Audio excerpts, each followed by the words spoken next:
All right, you're interested in rotational grazing, but you don't know how much grass you have. How much do you plan for to feed your animals? You know that your animals require a certain amount of feed per day, not only to survive, but to grow. But then how do you know when you're moving around in the grass and then the grass is growing at different rates and there's rainfall, there's not rainfall, and the whole thing is a little scary and confusing? I know, because I've tried to nail it down and systematize it and get it into a simple system for years now, and it's just challenging. That's why it took me so long to get this information out to you.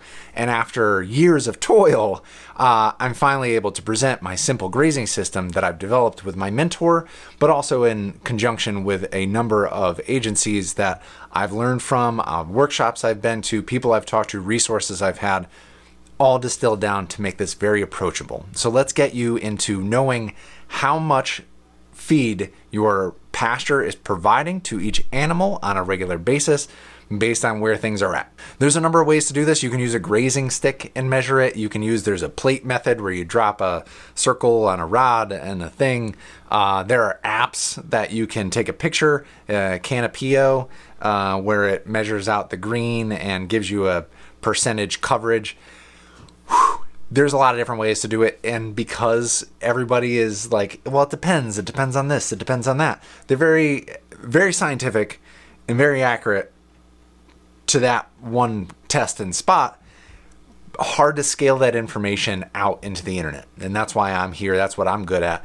Is we're gonna take all that scientific stuff, the scientists that I've worked with through the years, and we're gonna make it a little more common sense, a little more practical, a little more approachable. That once you get good at this, you're going to leave me in the dust. But for now, this is going to get you started. We know from doing our grazing plan that when we get down to step 2A, we have to estimate our forage supply. So we look at our feet, and we've broken it down into none, fair, average, and good. Nobody's perfect, but you can get pretty good at it.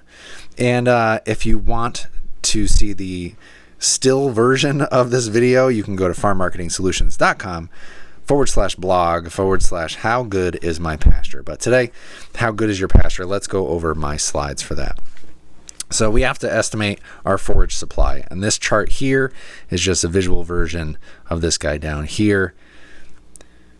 Let's go right here. Pounds LBS of dry matter equivalent, DME, per acre inch. What does that mean? So pounds of dry matter equivalent per acre inch, what does that mean? If we think of an acre, which is 43,560 square feet, if you're an American, and or you can go to hectares and make it way simple if you're on the metric system, but if we're going to do the stupid standard system, 43,560, nice round number, right? Super easy. There's already math, and I've lost half of the audience, and my retention rate for this video tanks. Oh well. Here we are. So we're going to say per acre, that 43,560. Every inch of that acre provides this many pounds of feed per your animals. And your grass is going to vary in length. So you might have 8-inch grass. You're going to take half and leave half, which is a good rule of thumb.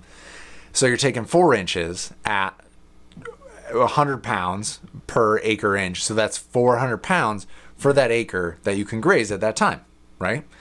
200 pounds, 300 pounds, etc. So to simplify this, our poor ground is going to have 0 pounds of dry matter equivalent per acre inch. And it's just like, that's the best we're going to get. And then our fair pasture is going to have 100 pounds of dry matter equivalent per acre inch.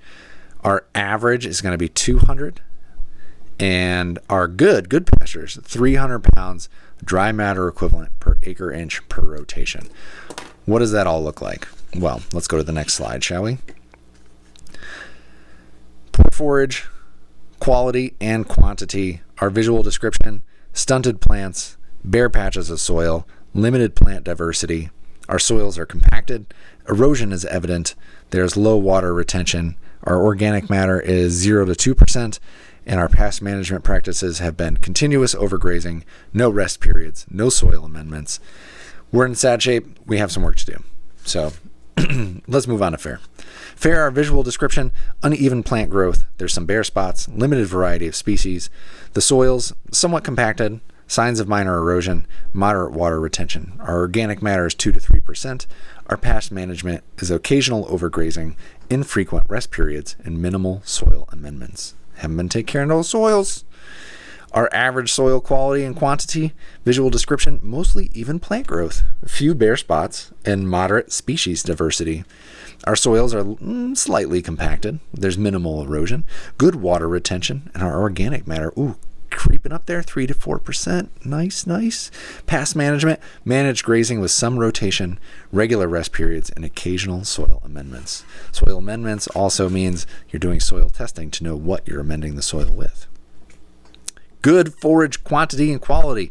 I don't even remember who this guy is, but I know that's the type of person who gets down and actually looks at the grass that they are dealing with, walking out into the pasture and getting involved with the systems that you are trying to manage. This picture just means a lot to me. And it's funny, I don't even remember who that is. Visual description, lush, even plant growth, high species diversity, no bare spots. Our soils are well structured. There's no erosion. There's excellent water retention. Our organic matter is 4 to 6+%, and our past management practices have been rotational grazing, appropriate rest periods, regular soil testing, and amendments. Now, when we think about that, think about the banana. This banana has traveled a lot of places with me. That is pretty poor soil. I don't have a lot of regrowth. It has been overgrazed, and they've got bare spots. This soil is exposed and is hot.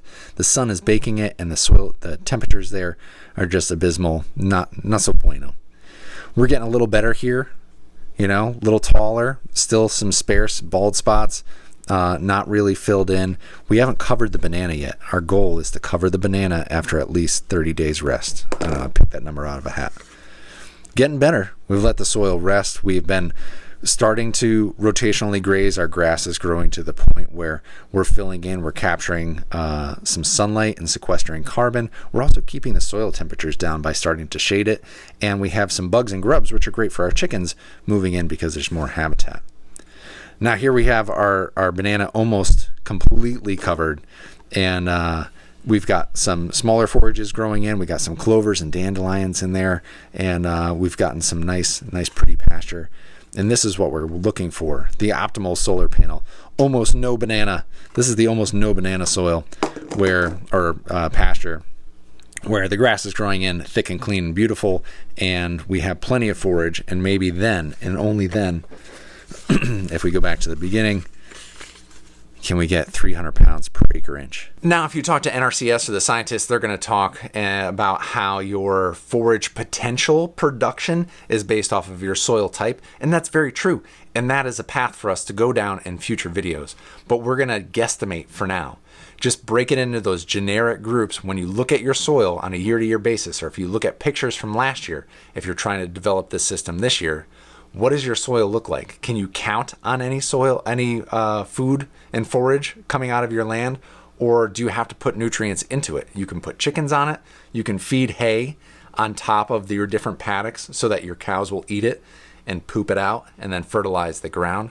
There's lots of different ways to approach your land, but starting to simplify these systems in a way where it's approachable for more people, that will inspire and educate the next generation of farmers to get out on the land, start doing this stuff, collecting the data, working with communities and developing these systems so that they can survive, so that we can survive, make the world a better place. And I think that's a pretty good goal. All right, I'm out. See you later.